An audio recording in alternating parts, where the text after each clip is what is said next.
მოგესალმებით ძვირფასო საზოგადოება, ღმერთმა მშვიდობა მოგცეს.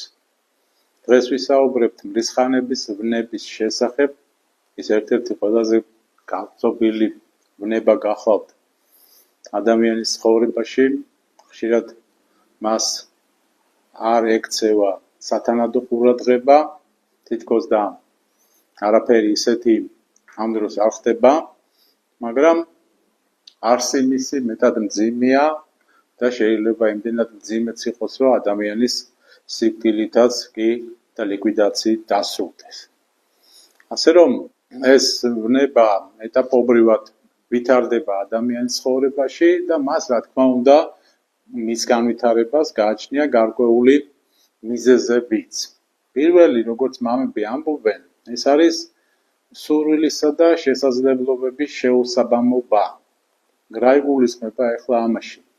სურვილი ცხადია ადამიანს შეიძლება იმდენი სურვილი გაუჩნდეს, რამდენიც მას სურს და გონებას ამ ხრივ შეზღუდვა არ გააჩნია, მაგრამ ცხადია ყველა სურვილს ჩვენ ვერ ვიკმაყოფილებთ და ადამიანი რომელიც არის ესეთი ჟინით შეპყრობილი, რომ არიქა და ყველაფერი მას სურს, ხომ?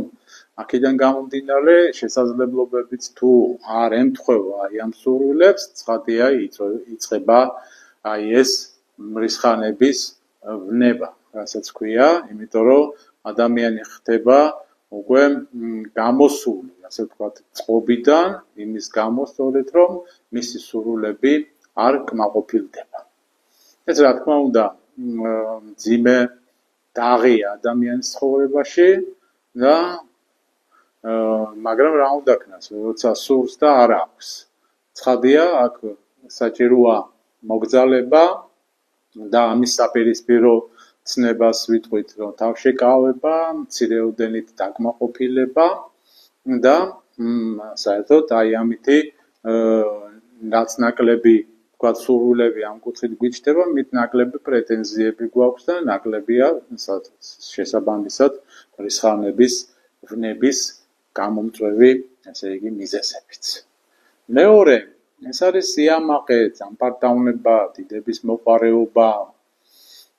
როდესაც ადამიანი შფოთდება, გამოდის წყობიდან, იმის გამო, რომ არიქა და ვიღაცამ თუ როგორ აკადრა მას, როგორ უთხრა მას სათქმელი, აქ არ არის საუბარი მხოლოდ შეურაცხყოფაზე, როცა ქრისტიანმა თავად შეურაცხყოფაც უნდა აიტანოს, ცხადია, მოთმინებით, მაგრამ როცა პირად ცხოვრებას ეხება, მაგრამ აქ საუბარია იმაზე, რომ ადამიანი საერთოდ ვერ იტანს, როცა მის წინააღმდეგ ვიღაცა გამოდის, ვიღაცა მის წინააღმდეგ რაღაცას ამბობს, სიმართლეს, მხილებითი იყოს ეს ყველაფერი შეიძლება უბრალოდ იყოს სიმართლე და ეს აღიზიანებდეს ასეთ ადამიანს. რა თქმა უნდა, ეს ის ამპარტავნული და სიამაყე ჟინია, რომელიც ასევე იწვევს მრისხანების ვნების გაღვივებას ადამიანის ცხოვრებაში.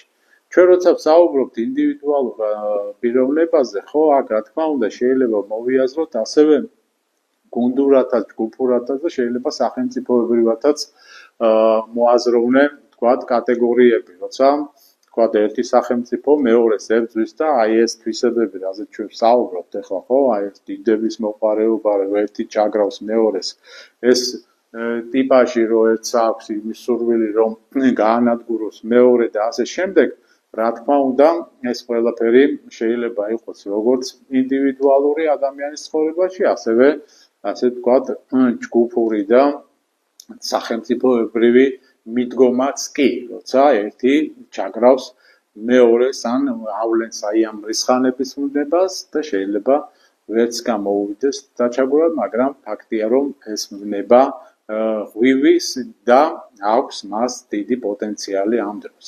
მესამე მიზეზი, რაზეც საუბრობენ მამები, ეს არის წყენა. წყენა რა არის? ხა, როცა ადამიანი აი ეგოისტურ მდგომარეობაში ემყოფება და სულ მუდამ წყენის მდგომარეობაში, ანუ ყველაფერი წყინს მას, ესე ეთქვი წყინს, ისე ეთქვი წყინს და მხოლოდ მაშინ არ წყინს, როცა ეპირფერებიან მას, ადიდებენ მის სახელს და ასე შემდეგ და ასეთი ადამიანის სულიერი მდგომარეობა როგორია, იცით, აი როგორც ნაკვერჩხალი, რომელიც არ არის ჩამქრალი, მაგრამ როგორც კი ნიავი დაუბერავს, ხო, ეგრევე ეს ქარიშხალი ვით ამოვარდება და ცეცხლის გიზგიზი იწყება, აი ესეთივეა, აი ესეთი ადამიანის ეგრეთ წოდებული მშვიდი მდგომარეობა, იმიტომ რომ ის გარეგნულად ჩანს მშვიდი, თუმცა როგორც კი ეს ქარიშხალში და ქარში ზოგადად იგულისხმება, რა თქმა უნდა, მცირეოდენი განსაცდელიც კი, რომელიც დაუბერავს და როგორც კი დაუბერავს, ესეთი ადამიანი გამოდის წყობიდან და აჩვენებს თავის რეალურ სახეს, იმ რისხანების ვნებას, რომელიც მასში ძალიან ძლიერად დევს და უკვე, რა თქმა უნდა, იმის გაჩერების შესაძლებლობაც მას უკვე აღარ გააჩნია. როგორ უნდა ვებრძოლოთ ახლა აი ამ სამ ძირითად მიზეზს, რომელზეც ჩამოვთვალეთ ჩვენ, ხო? ძირითადად მამები ამბობენ, რომ პირველი არის რისხანების დროს დუმილი. მაგრამ ეს არ გეგონოთ იოლის საქმე, დუმილი ისეთივე რთულია, როგორც აი ცეცხლში ჩადებული ხელის დროს რო არ იყვირო ადამიანმა. იმიტომ რომ როცა ვნება გაღვივებულია და მას უკვე ესეთი დიდი მძლავრი ვნებისმიერი მდგომარეობა ახლავს, მაშინ ცხადია ძალიან რთული ხდება უკვე მისი შეკავება. შეკავება შეიძლება პირველ ეტაპზე, ზრახვის დონეზე, როცა გაჩნდა სურვილი, რომ ესა თუ ის ადამიანი ვთქვათ დაჩაგრო, რაღაცა ბოროტი განიზრახო მის წინააღმდეგ, რომელიმე სახით ან თუნდაც ფიზიკურად შეეხო მას ან ბოლო ინსტანცია, რა თქმა უნდა, არის ადამიანის მკვლელობაც, ხო? არც ერთი არ არის გამორიცხული იმ ვნების მდგომარეობაში, რაც უკვე ბოლო სტადია ქვია, როცა ადამიანი მთლიანად გამოსულია წყობიდან და მაშინ რა თქმა უნდა, მას რაც შეიძლება ხელში მოხდეს, შესაძლოა ეს ყველაფერი დასრულდეს ფატალურად.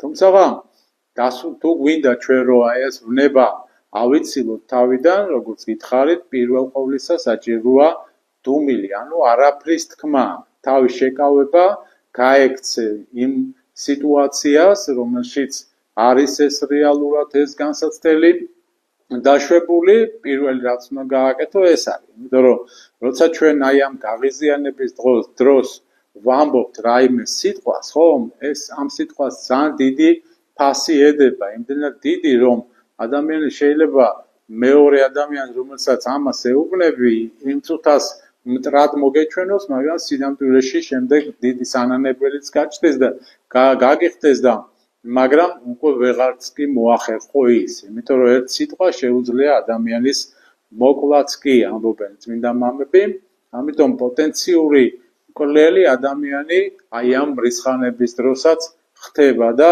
მას შეუძლია ისე გული ატკინოს ადამიანს, რომ მთელი ცხოვრება შემდეგ ის ვერ პატიობდეს მეორეს. თუმცა პატიება აუცილებელია, მაგრამ ამ პატიებაში ყოველთვის აი ამ ურთიერთობის აღდგენა არ მოიაზრება, არ იგულისხმება და შეუძლებელიც კი ხდება ხშირ შემთხვევაში, ამიტომ ამაზე უნდა ვიფიქროთ ჩვენ, როცა ვამბობთ ჩვენ აი ამ გაბრაზებულზე რამეს ან ვაკეთებთ რაღაცა, ვიღებთ რაღაც გადაწყვეტილებას გაბრაზებულ მდგომარეობაში, ხო? უნდა მივაქციოთ ყურადღება, რამდენად დიდი ზიანი შეიძლება მოუტანოს მან საკუთარ თავს, ან საკუთარ ოჯახს, ან საკუთარ სახელმწიფოს და ასე შემდეგ, ხო?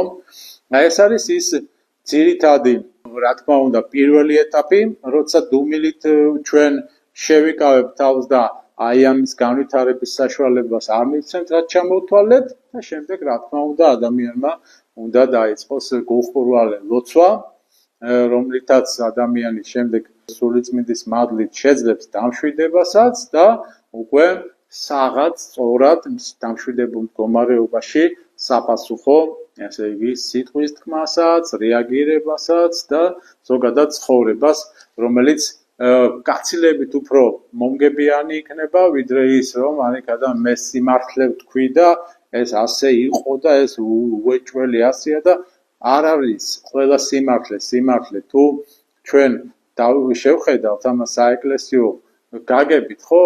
უამრავი სიმართლე სიცრუეთ და მტრობათაც კი ჩაეთვალა, აი მაგალითად ნოეს შვილს, როცა მან თქვა, რომ ნოე მაგალითად შიშველია და ეს ასე იყო, თუმცა ეს სიმართლე მას ცოდვად ჩაერიცხა, იმიტომ რომ ეს ყველაფერი ნათქვამი იყო არა ადამიანის გამოსწორების ან სწორად მისდამით სიყვარულის გამოვლინების, არამედ პირიქით დაცილის, ქილიკის, შეურაცხყოფის და აქედან გამომდინარე ცხადია არამცნების შესრულება გამოვიდა ამ დროს, არამედ პირიქით მის ადამიანის პიროვნების დამცირება.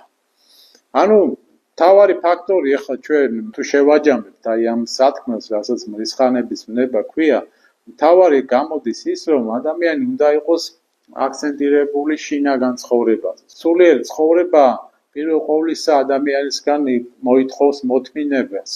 მოთმინება ნაზავი სიმდაბლესთან, ლოცვასთან, რა თქმა უნდა, კიდევ უფრო დიდ ნაყოფს გამოიღებს, რასაც სიყვარული ქვია და აქედან გამომდინარე ადამიანი მოყვასის მომპოვებელიც კი ხდება და ისეთი მეგობარი შეიძლება შეიძინო აი ამ დიდი თვისებების გამოვლენით, რომელიც გეგონა რომ თურმე მტერი იყო და თურმე შეიძლება აღმოჩნდეს უდიდესი მოყვარეც და პირიქით ადამიანი რომელიც შეიძლება უახლოესად გეჩვენება და არის კიდეც თქვა ოჯახურ ცხოვრებაში იქნება ეს სამეგობროში თუ ზოგადად ურთიერთობაში სამსახურში და ასე შემდეგ ყველგან ჩვენ დავინახავთ რომ შეიძლება აი ამ ვნების გაღვივება და მისი არასათანადო მისდამით დამოკიდებულებამ შეიძლება მყისიერად ყველაფერი დააყენოს უგუღმა და უფრო მეტიც ესეთი მოყვასი შეიძლება მტრადაც ექცეს ადამიანს ძალიან მალე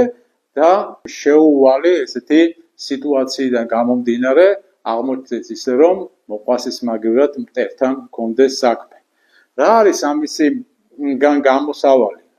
ამასოფლის სულისკვეთებისაგან ზოგადად განშორება. ანუ იმ ტყუილის აღიარება, რომელშიც ჩვენ ხშირად ამასოფლის სიამეების ტკბობით, ჭამასმა იქნება, დახურვა, დიდების მოყვარეობა, კარიერა, ასე შემდეგ, ყველაფერი ამას თუ უპირატესობას ვანიჭებთ, ანუ გარეგნულ ფაქტორს, იმაზე თუ რა არის შინაგანი ლოცვა და შინაგანი ზოგადად ადამიანი, ხო? რასაც საუბრობს პავლე მოციქული, რაც არის მთავარი ამოცანა, ხო? დაფარული იგი კაცი ძანებს პავლე მოციქული. რას ნიშნავს ეს დაფარული კაცი? დაფარული კაცი არის ის, რომელიც მალავს თავის სათნოებებს, სიკეთესად, არ ცდილობს წარმოაჩინოს თავი ვიღაცა დიდ ვინმედ. ეს არის ის სათნოებები, რომელიც ადამიანს აძლევს იმ სულიერ შედეგს და მწვერვალებს, რომელზეც აიყვანა ღმერთმა მოციქულები, ყველა წმინდანები და რომლის გზა გაყვავულია უკვე ყველა მართლმადიდებელი ქრისტიანისთვის, ერთადერთი ჩვენაც გვჭირდება აი ამ გზაზე სწორად სიარული და ამისთვის კიდე საჭიროა, როგორც გითხარით, წმინდა მამების აი ამ სწავლების გათავისება და გაზიარება, რაზეც ვისაუბრეთ ჩვენ დღეს, კონკრეტულ მრისხანების ვნებასთან მიმართებით. ღმერთმა დააგვირგვინოს, გვაგვირგვინოს და შეგვაძლებინოს ვნებების დაწყება.